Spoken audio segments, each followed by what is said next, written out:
Hi, everybody, and welcome. This is the Apostate Prophet, and welcome to another episode of The Apostates. Hope you're all doing very well. I'm here today with a guest that I have been wanting to talk to for quite a while. It just didn't work. I think once we actually started, but then I had to cancel it in the middle of it because I had issues to take care of. But anyways, that's all behind us. I'm now here with a guest that I always wanted to talk to.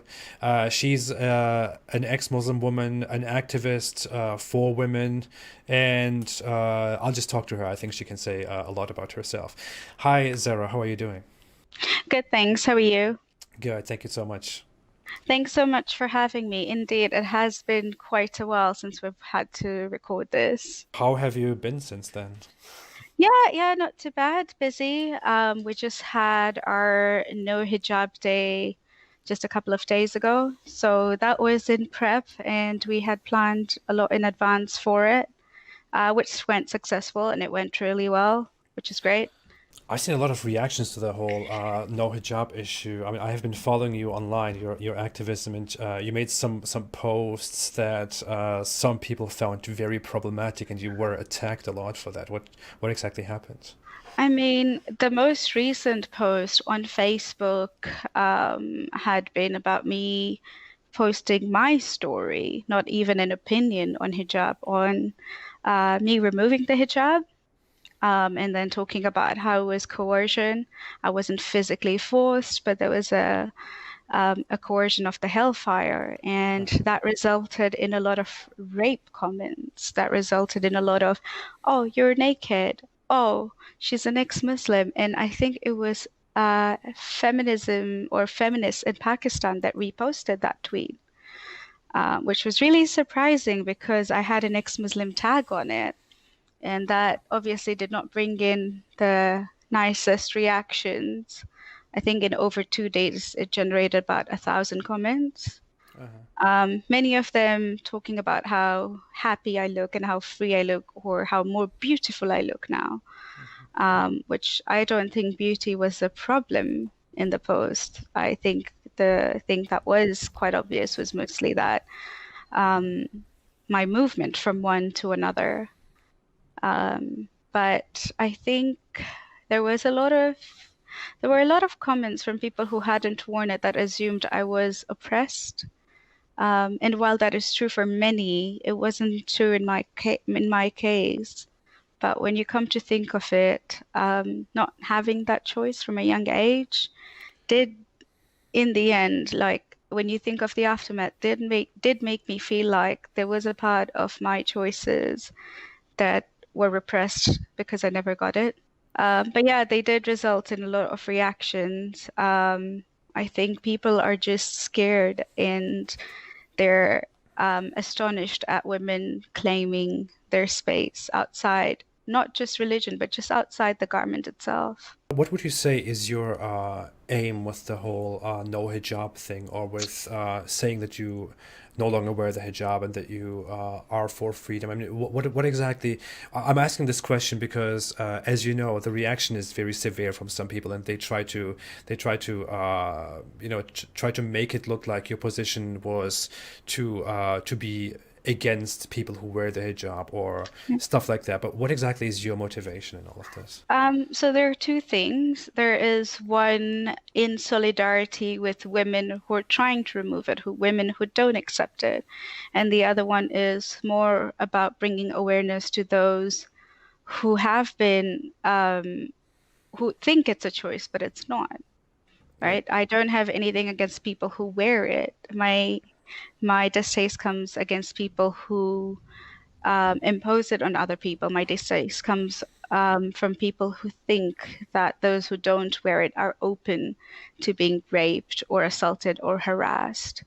So there are two of my main objectives. The first one being standing in solidarity with women who have been forced, but also women who are at a stage where they want to remove it, but are in fear of isolation, shunning, violence. And a lot of people, a lot of Western feminists who endorse it never think about it.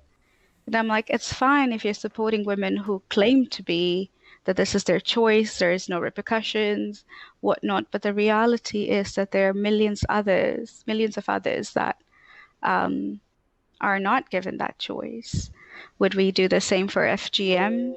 Would we celebrate FGM because some people actually think and they do feel free after having done it? There are people that are like, hey, I got FGM done and I'm happy. But does that remove the negativity behind it or the repercussions behind FGM? Should we celebrate FGM? Is it okay to celebrate FGM? Yeah. Right? If we're celebrating hijab, is it okay to celebrate another misogynistic idea? And then the awareness outside of it. Um, it's not an intention to discriminate those who do wear it. Um, I think people have a right to choose what they want to wear if it is a free choice, even even though I don't think so. At the same time, I disagree that I have to respect your choice. Yeah, I yeah. can respect you have a choice. I can respect that you think you have a choice as well, but I don't have to agree with what you choose. Yeah, that's often a thing. I mean, we have to.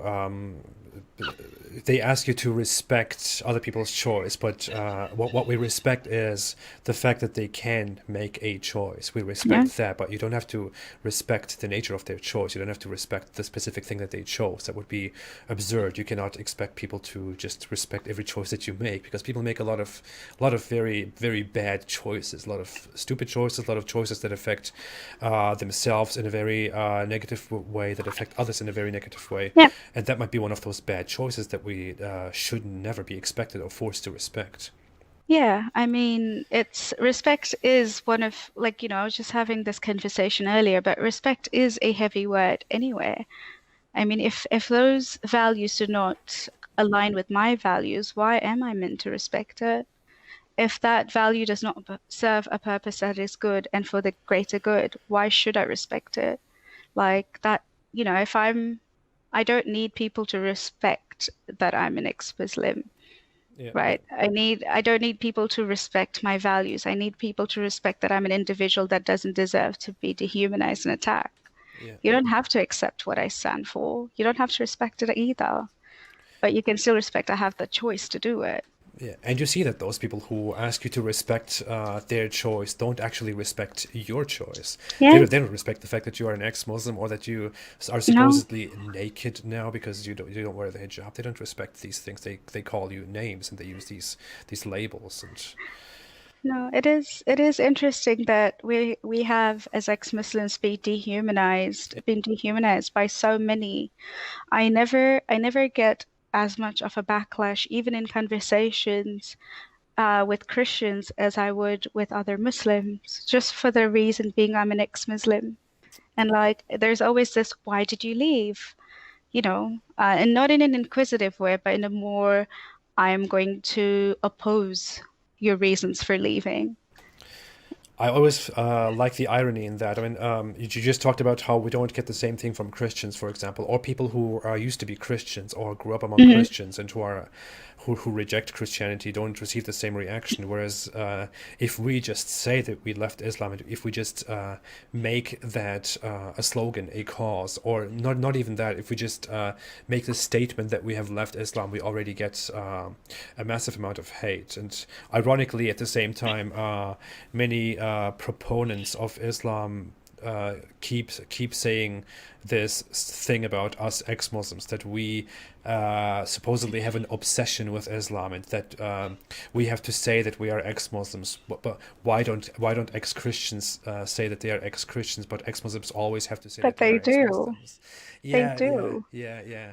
And And how one person chooses to identify should be entirely their yeah, yeah, choice, yeah. right? I think Sam Harris brought up a point about atheism, right? He opposes the label of atheist, but he doesn't have anything against it. He just thinks there is and I'm like, okay, fine, you're allowed to think that, there's no point in having it, but you're not.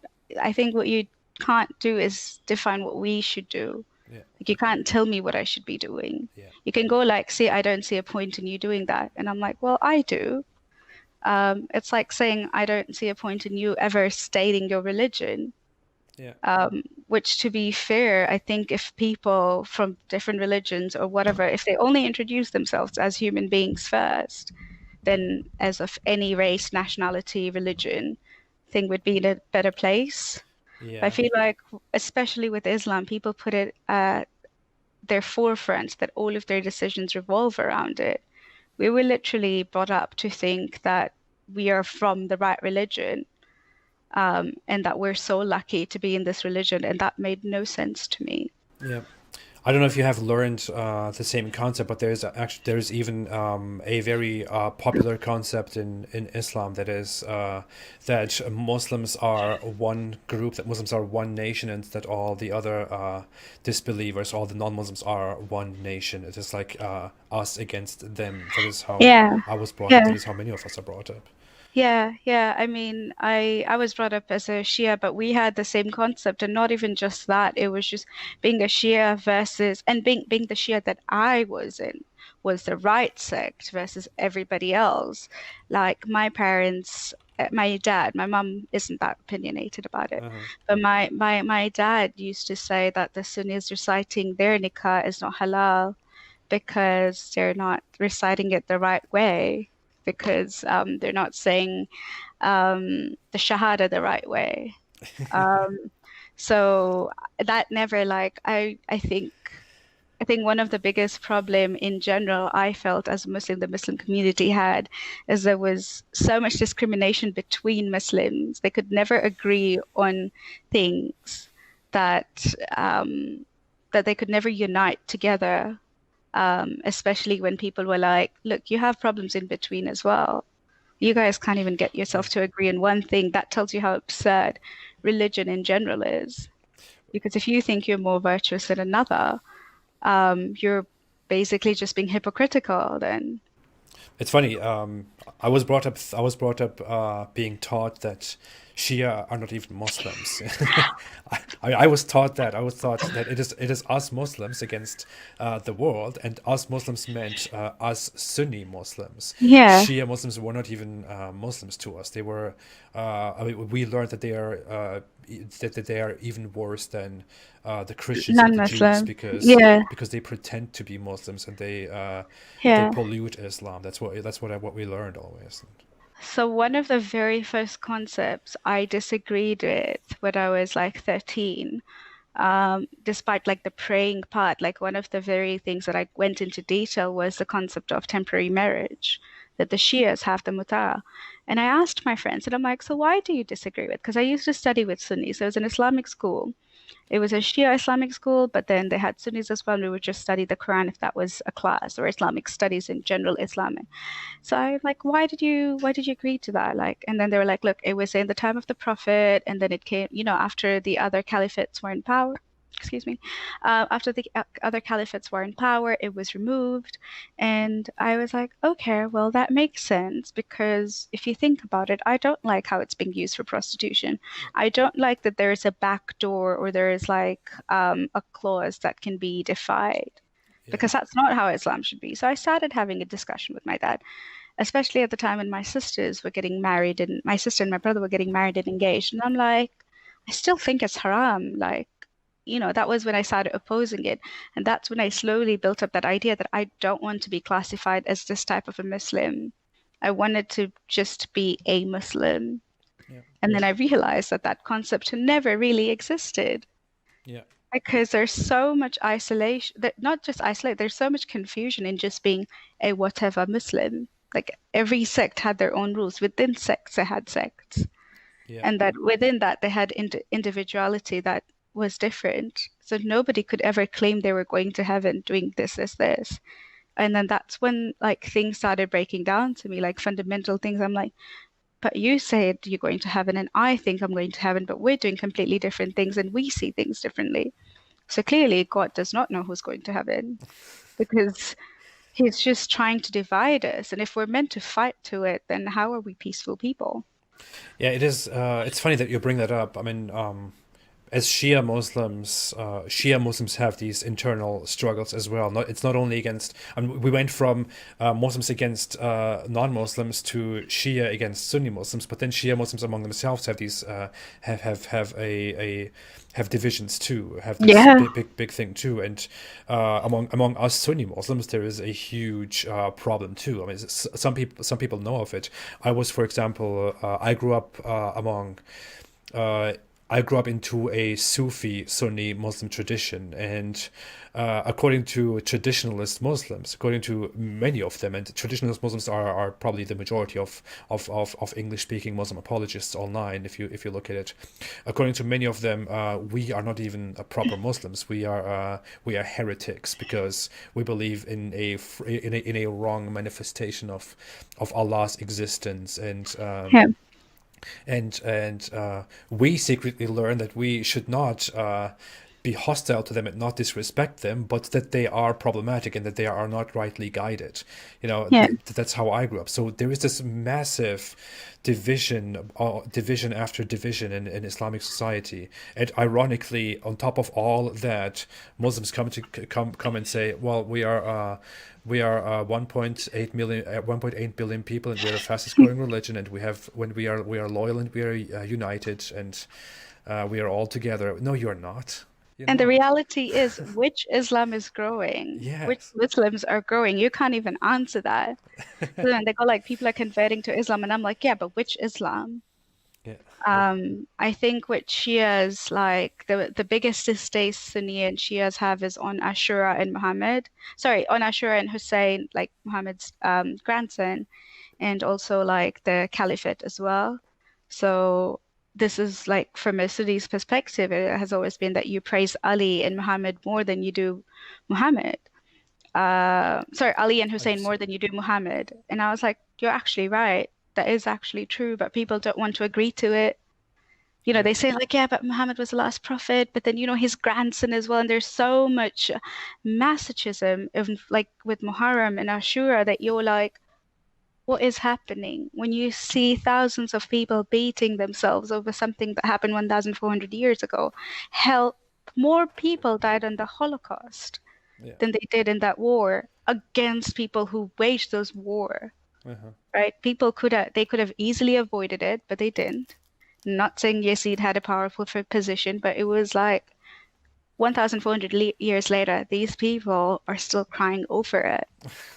And like it's terrible. Like you've grown up, you've forced their kids to continue beating their chests to that. So I don't like there are parts of it that goes like I don't blame the Sunnis that call Shias like kafirs because you're like, hang on, what's happening? And then, one of the, when people are like, why do you, so Shias have a symbolic alam or like I like symbols that you can kiss and that cures you and whatnot, and you visit the shrines. So I always ask, what is the significance behind it? Like, why do Shias do it and Sunnis don't? Like, why are you giving so much praise to a representation of what is um, something that meant something to someone 1,400 years ago? And the story of Yusuf came up when he cured his father's blindness with his shirt. And I'm like, still doesn't make any more, like, it doesn't make any sense. Mhm. Like, there is no science behind it. There is no, like, I can understand spirituality, having hope, but it just makes no sense. Yeah. Yeah. Yeah. And there was just so many little things that started breaking down for me.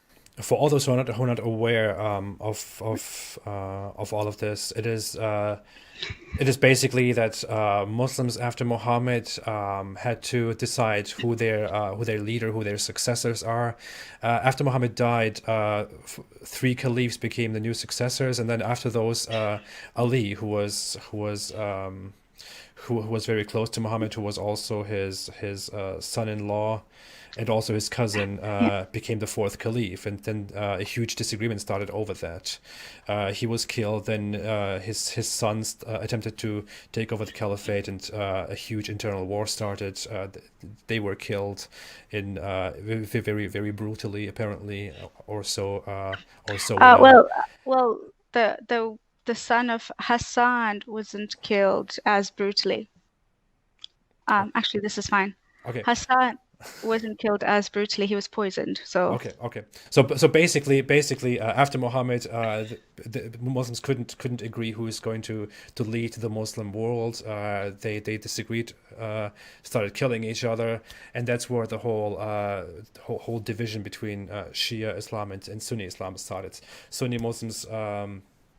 Shia Muslims were those who were loyal to Ali and his children, while Sunni Muslims thought that we should just get on with the caliphate and the way it has historically happened.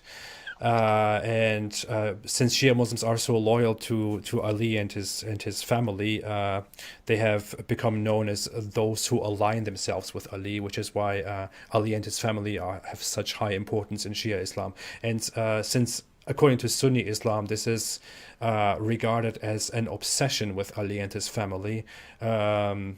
And Shia Muslims developed a lot of traditions and weird practices that they associate with Ali and his family. Many Sunni Muslims started to call them non-Muslims, and it's just a giant mess. yeah. Uh, There's a lot It's to it's explain it's here. a lot to get into detail. Yeah, I yeah. mean, I feel like you and I, as ex-Muslims, can be more honest about it than even Muslims themselves because they would just end up in a Yeah, war. yeah. If a Sunni Muslim and a Shia Muslim sat here together and tried to explain why it happened that Shia Islam and Sunni Islam separated, they would probably start fighting and yelling, and Yeah, it just it's doesn't work. Yeah, but it just comes down to the fundamental thing about one religion or one idea being more virtuous than another. But yeah, that was my background. So I was raised as a Shia in Tanzania, and then I moved to Malaysia for university, finished my high school and moved there. And that was the first time that I'd actually seen a woman from a Muslim background um, who did not wear the hijab. And that was the first time I'm like, wait, hang on. You can be a Muslim and not wear a hijab? Like that is a thing? I didn't understand that. I didn't know that existed. And that's when I was like, I asked my mum a while ago, and I'm like, can I remove it? And she said, no. Um, you can maybe try after you get married and your husband allows you to do it. And I never asked my father because I was always so scared of him.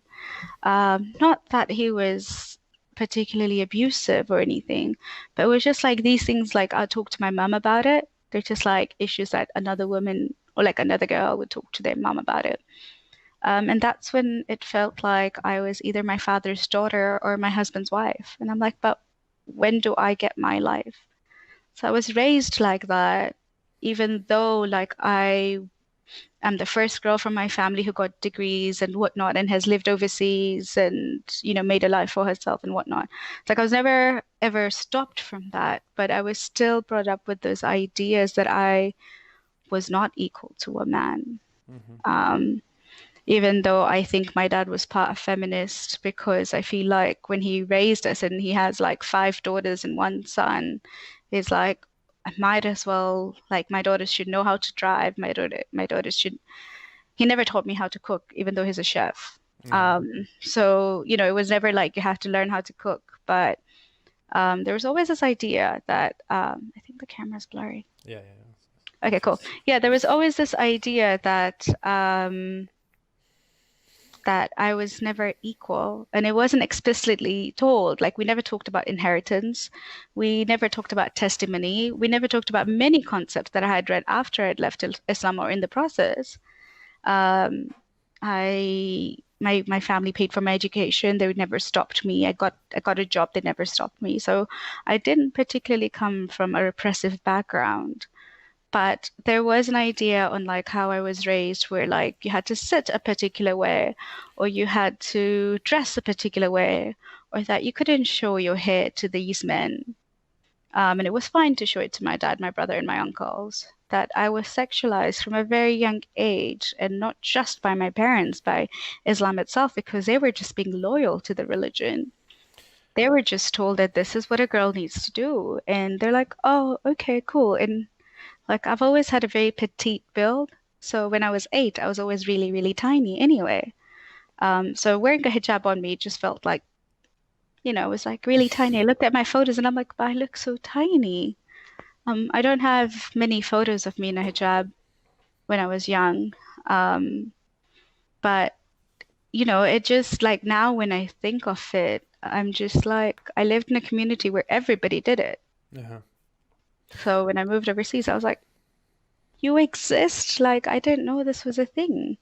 And that's the thing, right? I mean, I think I wrote something about that a while ago. You even saw that I didn't really. I wanted to turn it into a video and wanted to write something lengthily Hmm. about it, but eventually I didn't. I might do that in the future Yeah. about whether the hijab is a choice or not. And for example, when you go out today and say that the hijab is a tool of oppression, Hmm. that it oppresses women and all that stuff, those Muslim women who choose to wear the hijab come out and say, "Well, I'm not oppressed. I choose to wear the hijab." But that's not really Hmm. what that means. What it means is that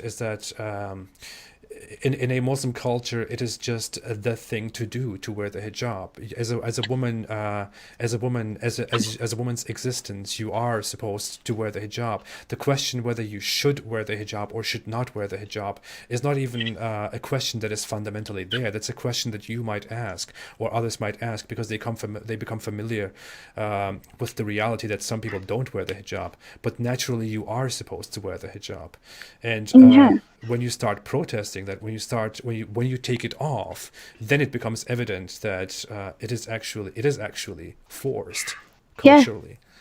Yeah. I mean, and the thing is, the reality is that with Faithless Hijabi, a lot of women that have come to me are Muslim women wanting to remove the hijab. But they can't talk to other Muslims about it because they'll only be coerced to keep on wearing it.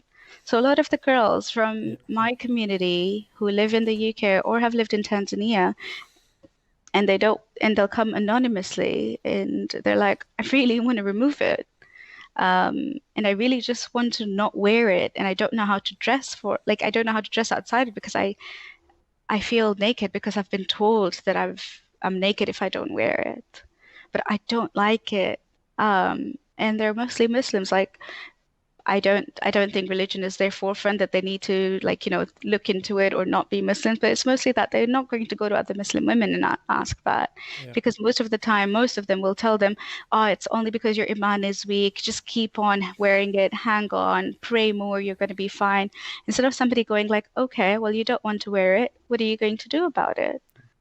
Right? So nobody really helps them go through that journey. And this is why ex-Muslims, even from Muslims, sometimes get a positive reaction saying, I don't have to agree with you, but you do make some valid points. And I have had a fair share of Muslim women coming to me and thinking they can call me a bitch or they can say abusive words to me, and that apparently makes them better because I'm a kafir and they're not. Yeah. And then I asked them simple questions like, why do you think Islam has a lot of honor killings? And they're like, it's people, it's culture. And I'm like, okay, but let's think about it. What culture is this? Right? So it's in the Middle East, it's in Northern Africa, that includes part of the Middle East. It's in like Bangladesh, Pakistan. It's in Muslim communities in the West as well. So what makes it culture at this point? Or if we talk about any other issues that align with most Muslim women, we're like, so do you now understand that it's not the country or nationality's culture that is coming from this. It's basically ideas that have been passed down from Islam. And yes, some people are more violent than others, and they conduct things in like a more oppressive or like a violent way.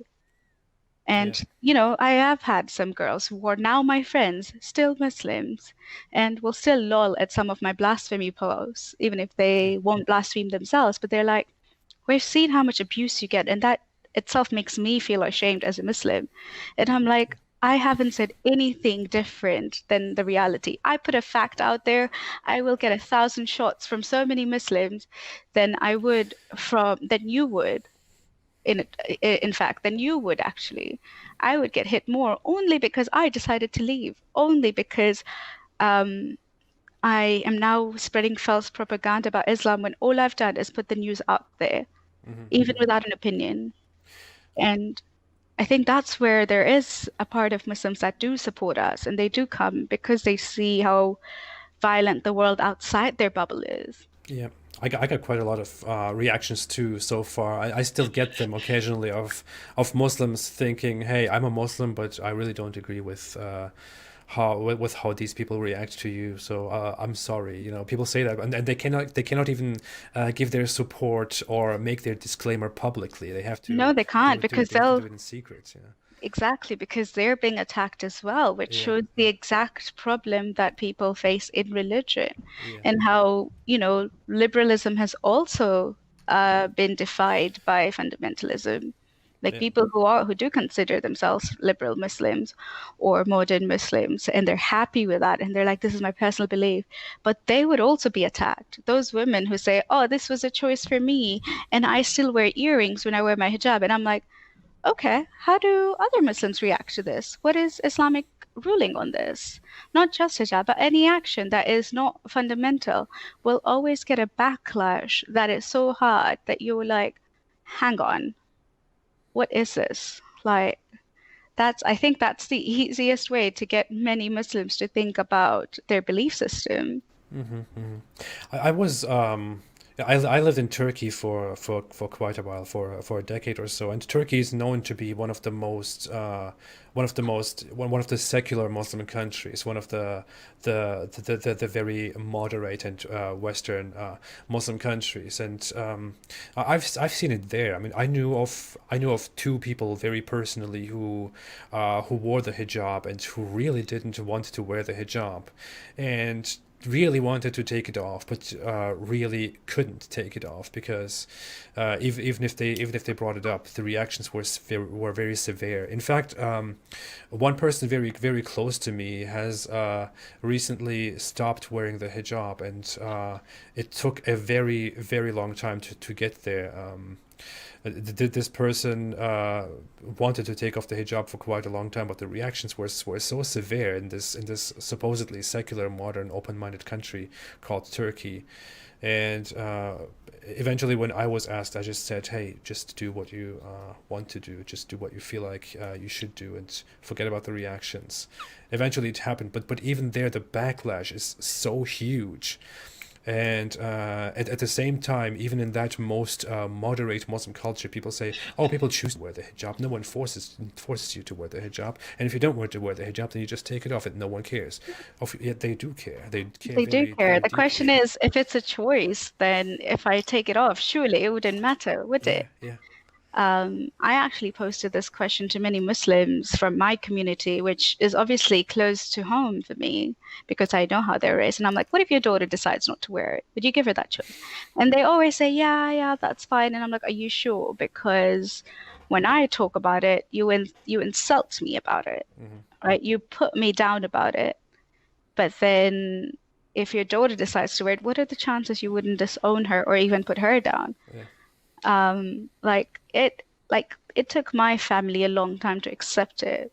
Um, so like, and then there were these reactions like, even if I would wear a maxi dress that is long enough, and they're like, "Oh, it's like you're wearing an abaya," and I'm like, different things, right? They are very different things. So like, they would completely put me off from wearing skirts or maxi dress for the same reason that you always try relating it back to modesty, to religion, to like so many things that now even culturally or even like dressing styles of mine, I will do it so that you can't relate to it, so that I don't have to be reminded about it. Because I feel like as ex-Muslims, even now, even years later, there's so much unlearning we have to do. There's so much disownment that has happened that we need to continuously be okay with. I suddenly get hints about oh my God, what are my baby sisters doing? Or like my baby sister, like what is she studying? What is she learning? Is she being told about religion? Is she like, I remember like the little things in madrasa that I hated, and they were so petty. Like how you pray and how you put your hand. And I'm like, Yeah. is she currently being told about this? Like, isn't her time best spent learning about like evolution or like anything, even math, than these crap? So I still get hints of it, and I'm like, I really want to intervene, but sometimes I just have to go like, you know what? I can't do this because at some point I need to maintain that relationship with my family. And that means keeping a part of me to myself. And it is really hard because it's one of those things that, like, family should love you forever. They should always be there for you. You can be yourself, but the truth is we can't. Yeah, you cannot. And that's something that goes, beyond just religion, but also like generation gaps. Hmm. But it still surprises me when younger people, when I see like 18 or 19-year-old boys who call women naked when they don't cover their hair, and or that, you know, any action that's not considered ladylike. Um, The comparison, the thing comes to mind that that has been used so much in Muslim culture, that Muslims online still use so much, this the picture of two candies, one wrapped and the other unwrapped, and it says yeah, which one would you rather, which one would you prefer, implying yeah. that that a woman who doesn't wear the hijab is like the unwrapped candy that is attacked by bugs, by insects, and I mean, hijab is always a center of so many topics in Muslim communities. It doesn't end there, but it's the beginning of what is visibly in front of you that breaks down to so many layers because you're like, well, one, men don't do the same thing. So what else is there that women are subjected to that men aren't? And then you go down to the issue of unequal marriage rights. You don't go down to the issue of like sex slavery, and then unequal worth in testimony and inheritance. And I feel like um, as an ex-Muslim, when I came out, I wasn't intending to be an activist. All I did was a podcast because I felt like I was the first one from my community to come out, and I knew how much backlash my parents were getting, and I'm like, the one way I can keep it to public is to actually have a conversation in public. And I was really scared of doing it for a year because I couldn't take the attention or the negative reactions. But I did it, and then I got so many messed up reactions. Um, I wasn't even gay, but I was supporting gay rights, uh, and I wasn't even gay. I'm not gay, and I was supporting and I was supporting gay rights. Um, and even then, there were so many attacks that made me feel like, imagine other women or even other men going through this in their mind because so many people wrote to me anonymously thanking me for speaking out. And so many people came out as like being gay because they couldn't tell anybody else. I've had people who have told me things that they've never told anyone else, and it was just then, let's empower you to share your story anonymously, and that was the birth of my charity. It started off with storytelling, and then it moved on to like bigger pieces, and then now it's more about being creating a community of people who can support other people in those journeys, specifically women, because I feel like women issues are very different.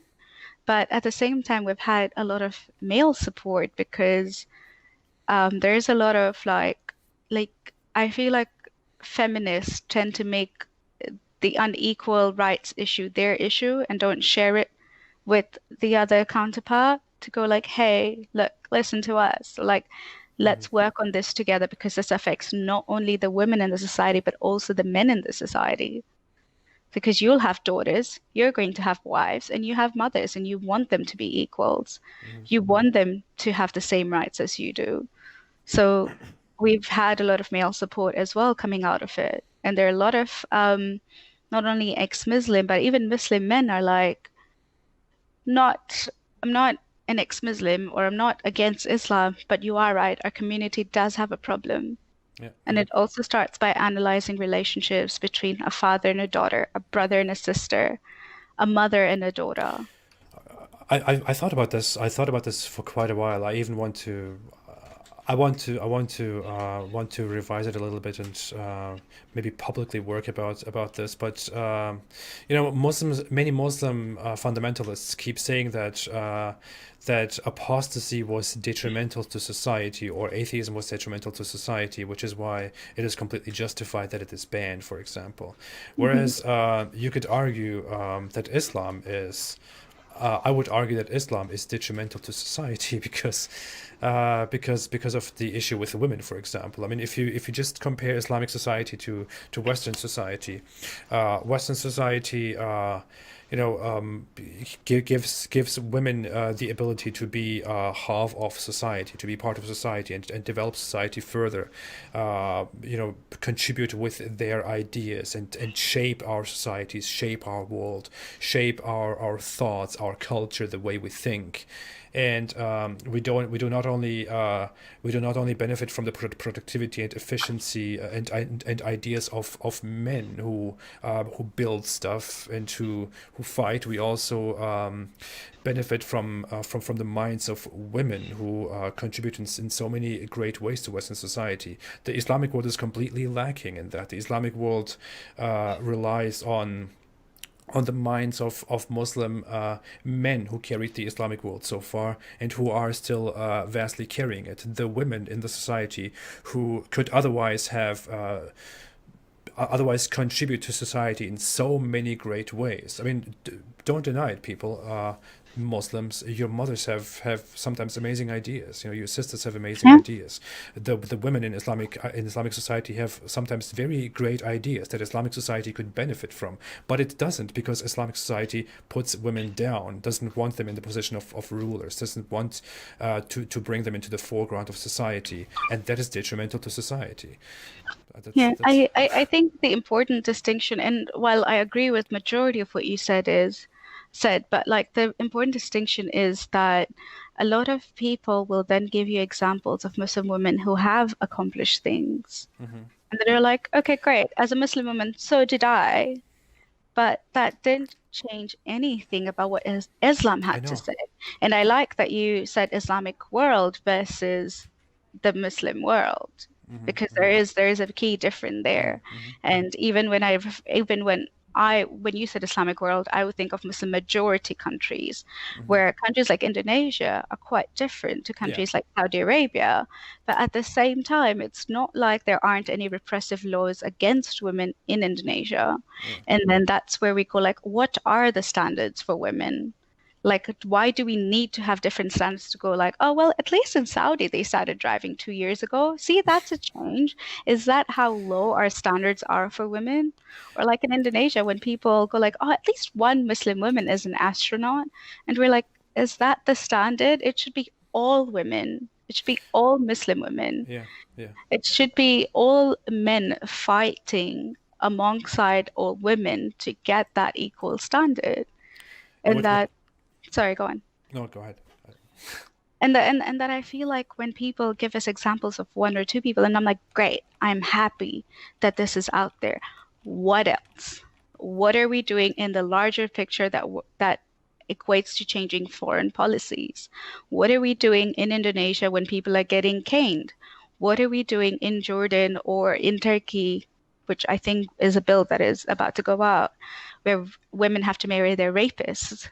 hmm hmm Right? So, like, what are we doing in the larger scale for every other woman that's out there? And I'm not saying that the Western world doesn't have its issues. They do, but not not nearly as close as what the Muslim Yeah. majority countries Yeah. have. What comes to mind is Pakistan. Pakistan is actually a country that has a fair share, or a good share even, of women who are in politics, of women in government. And Yeah. which might be surprising to some people, because Pakistan is a good example of an Islamic country that is going wrong in so many ways, and I'm not ashamed to say that at all. Especially considering that my YouTube channel is banned in Pakistan anyways, and people Oh, cannot wow. access it.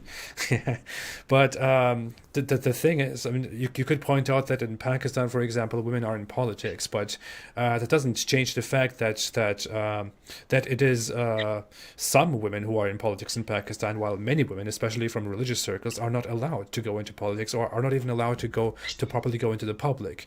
It doesn't change the fact that in the ideal Islam, which many Muslims advocate for, women are not supposed to be in politics. They're not supposed to achieve. They're not supposed to have these achievements that they have. It also doesn't change the fact that in North Africa or the Arab world, for example, women are women have a terrible status, and Yeah, Islam, it is Islamic. It is not about culture. It is very Islamic that women are not supposed to rule. Women are not supposed to go outside without the permission of their men. yeah. They're supposed to stay inside if the, not go out unnecessarily. They're supposed to veil themselves, not speak to others, not laugh loudly, not raise their voice. This is the image of women in Islam, in the ideal Islamic system, Islamic world. And that is absolutely harmful, detrimental to the own Islamic society. And you see that not even Muslims themselves want to keep up with that. Not even the Muslim world themselves are not even they want to stay loyal to that, which is why most Muslim countries don't properly follow that anymore. And that's also where we see how most Muslims are not even properly Islamic. I'm happy to say that most Muslims alive today are much better than what Islam demands of them and what Muhammad is and what his Absolutely. religion stands for. Most Muslims are much better than that. Yeah, absolutely. And I think, the Muslim women who do speak out against when people go like, oh, but Islam is repressive to women, are also women that are privileged enough to be able to Yeah, speak yeah, out. yeah. See, people in Iran, and Iran is one example, but there's so many other Muslim majority countries, but even in the West, there are women who are not allowed to speak out, Yeah, right? yeah. So these are like more privileged women that can come out and speak out and write books. And I'm like, great, you're doing great. This is great. Now let's work together. And I'm happy for you to keep your beliefs, but let's work together to change those that can't speak out. And there are a chunk of Muslims that are doing it. But then the larger question is, will Islam support this? Yeah, yeah. There is a bit of hypocrisy here, right? And I'm like, I love it when people go like, oh, we're feminists, we're going to fight for women's rights, perfect. We're going to do this, we're going to educate them, perfect, great, okay, cool. And you're a Muslim, okay, great, perfect. I love that you're working to help other women, but does your ideology support what you're doing? Right? Are you being a hypocrite? I mean, I personally like, and I think that you're dissenting slowly. I'm not saying you're going to be an ex-Muslim. That's not me for me to tell you. But I feel like these are slowly points of dissent. Like modern Muslims are slowly dissenting. I think, a lot of people, when they attack ex-Muslim and they attack me and they're like, these was your family experiences because you were so oppressed by your family. And I'm like, hang on, what do you know about my family?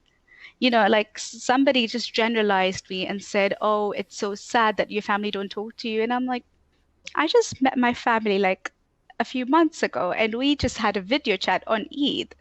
Like, what are you talking about? But they had created this idea of like most ex-Muslims leave because they were oppressed by their families, or some of them were never Muslims to begin with. So it's always like their issue. It has nothing to do with Islam. It's funny. What comes to my mind is just earlier today I remarked how when Yasmin Mohammed was posting about the whole no hijab day stuff and taking off the hijab, I went through the angry responses to that, and what I saw is the responses that come from Muslim men are usually Muslim men who want women to wear the hijab, and the responses that come from Muslim women come from Muslim women who don't even properly wear the hijab, who have the liberty of not who have the liberty of not wearing the proper hijab. They are free to halfway wear the hijab and to look beautiful and pose for Instagram Yeah. and post a video on TikTok and Yeah. whatever, and they'll tell you, well, what do you have against the hijab? Well, who are you to speak? You're not even following the proper hijab. You are Yeah. not. And I'm like, Yeah, I'd really like you to live in a country that is Muslim majority and enforces yeah, it. So yeah, then yeah. you can go like, yeah, but it's my choice. And I'm like, I'd really like you to say that. I'd really like you to say to those women that I choose to do this. Um, I think, I think I read this somewhere that there were Muslims in Iran who covered up, who really did not want the enforcement of hijab because I think for them it ruined the entire image because they were Mm-hmm. like, I choose to wear the hijab, but I've seen what happens to my friends who don't, Mm-hmm. right? So I feel like there is that narrative that exists, and sure, there has to be accredited something, but the majority of them are people who have the liberty to be in a country where they can technically choose. Yeah, yeah, yeah. Um, But then obviously, like you said, there are people who actually don't wear the hijab properly. And then that would also come to the, like, the fundamental question, what is a Muslim then? Who is a Muslim? Who are we defining a Muslim to be? And a lot of people will take a stand, oh, as long as they recite the Shahada, it's fine. Yeah, And then, when people like the Dawa boys come up to us and then they're like, oh, you were never a Muslim. yeah, And yeah, I'm like, oh, okay, so you get to now decide who's a Muslim. yeah. But when I tell you the same, you're like, oh yeah, but they recited the Shahada. So I'm like, the hypocrisy between both is astonishing. Um, Yeah, basically, if someone if someone who doesn't really know very much about Islam, just as a hypothetical example, if yeah, someone who doesn't properly know Islam, who hasn't read very much about it, or who has just heard of it from friends and this and that, and who found it kind of interesting, and thought I'm going to convert to this religion, if this person comes and just says the Shahada, the Islamic creed, then this person is suddenly recognized as a Muslim. But if we study Islam, think it through, have practiced it in our past, and then decide to leave it, then we are never real Muslims to begin with, because we left Islam. Because that's really the only deciding factor, whether you are a Muslim or not. If you leave yeah, Islam, then to them you are not a proper Muslim. It yeah. is funny. By the way, It, sorry, go on. I love your accent, by the way. Thank you. Where Um, is that I, from? so I think it is definitely mostly American because I studied in private schools and then television. And then it has, because I lived in Australia for such a long time, there's a lot of words that are Australian. And then I think I've picked up a bit of English accent. So with some of the words that I say, they can be a little English because primarily the language I speak and the people I speak to are English. So it Interesting. is it is very different. A lot of people have no idea where to place it as, Hmm. which is great. It works in my favor. Um, but I just thought of it. I was talking to a coworker today, and when people call us anti-Muslim, Yeah. it is it it comes back to the accent in a way. But like when people call us anti-Muslim, and I'm like, if I was on the road with a woman who was covered, both of us would be identified as Muslims Uh-huh. because of our color. Both of us would be identified as like being of the same religion. So if there was a white supremacist who, again, by definition, is like anti-Muslim, both of us would be attacked. So why on earth would I be anti somebody who categorizes me as my form of faith? Yeah. Yes, it annoys me, but in the larger context, um, if people want to hate you for what you look like or who you are, I am in that same group. My family is in that same group. Yeah. And I have always criticized ideas, and then people want to make the assertion that we're anti-Muslim. So that's what I was trying to say with the relation with the accent was that people try so hard to correlate it that they'll start stereotyping me. Like an encounter I had with somebody at Hyde Park Corner when he asked, when I said I was an ex-Muslim, and he's like, "Where are you from?" And I'm like, "Oh, I'm Tanzanian. I was born in Tanzania." And then he's like, "So are you Indian? Are you Arab?" And I'm like, "No, or like I'm Tanzanian and I have an Australian accent because I lived in Australia." And he didn't know where Tanzania was. So there was no way he could have gone like, "Oh, it's because Turkey, if I was Turkish, so I'm like, oh, because Turkey is like a secular, not real Muslim, or Yeah. like Yeah. it's Pakistan, you're always like so enforced, or like it's like, it's the Arab, or like you're Saudi Arabian or anything." And I was like, nope, I don't fit any of your stereotypes. I don't fit any of your preconceived notions of what an ex-Muslim is. Yeah, I personally am not. I'm not very Muslim looking. I'm yellow, so that's fine. Uh, Yeah, I mean, yeah, I never thought you were from Turkey. yeah. Yeah, What, I never what would did you have. think? First, I thought you were Iranian. Really? Yeah. First, I thought Hope you were so. Iranian. For some reason, I was like, "Oh, that's my Shia mate," because we still have the ex-Shia, Yeah, ex-Sunni debate. And then you told me you were from Turkey, and I was like, "Oh, I didn't think about it." yeah, I don't know, maybe because I don't know many Turkish ex-Muslim activists as well, yeah, because a lot of them are like Pakistanis, Iranians, um, Sri Lankans. Um, at least those are the majority of the people hmm that I know who are out there talking about it. yeah. But yeah, Nice, Zara. Where can people find you if they want to look for you if they are very interested? so I don't do a lot of videos, but I do have a YouTube channel. Hopefully, I should make more. So Zara K, it's ZARAKAY on every channel, so every social media, and YouTube. So Twitter and YouTube would be the best way to listen and read my content. If you are looking for, as an ex-Muslim woman that we support, if you're looking to join our community of other ex-Muslim women to blaspheme and just to chat, Faithless Hijabi. So if you could link that in your YouTube, that would be I will do great. that. We have a website, social media. We're on social media and we have a website, so everything's all connected with the same name anywhere. I really like So the that name, the Faithless Hijabi. it was meant to be controversial. So especially on No Hijab Day, they're like, "What? Your name is all about a hijabi, and then you post a hijab." And I'm like, "That's exactly the point we're trying to make. That people wear hijab even when they're not Muslims and they're forced to wear it or they have to wear it. And that doesn't account for people who are or who consider themselves as Muslims and still have to wear it." The name had to represent people who were re not religious people, but specifically from Muslim backgrounds.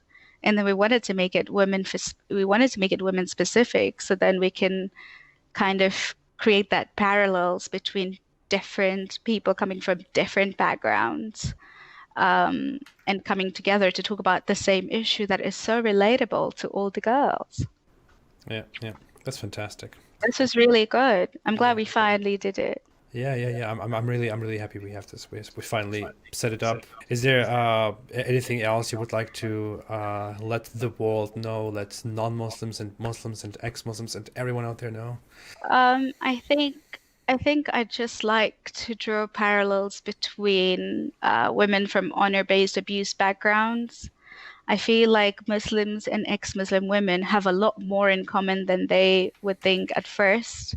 And it's important to realize that both of us who come from a Muslim background, despite our beliefs now, have been through very similar paths. So I think it's important to keep in mind and show solidarity regardless of what your beliefs are at the moment, because in the end, we all need to work together to make this world a better place, Yeah. and that our voice is more powerful than people imagine it to be. And Well, thank you also, so much for this. Muslims stop fighting each other. Uh, no, thank you so much for joining me, Zara. It was really it was I really enjoyed this talk. You're great talking to. I'm happy to have you here. I would like to have you maybe again in the future sometime. I'm sure we'll Absolutely. see each other a lot in the future. Yep. Others, anyone who's interested, if you have enjoyed this talk, leave a like. You can find Zara on the channels she has mentioned. I will link them all below in the description. I will be here as always again with another guest next time in the Apostates. If you want to see a specific guest, always let me know in the comment section. And I would say until then, Zara, you have a fantastic day. Thank you Thank so you. much You again. too. And Perfect. everybody, see you again and stay away from Islam.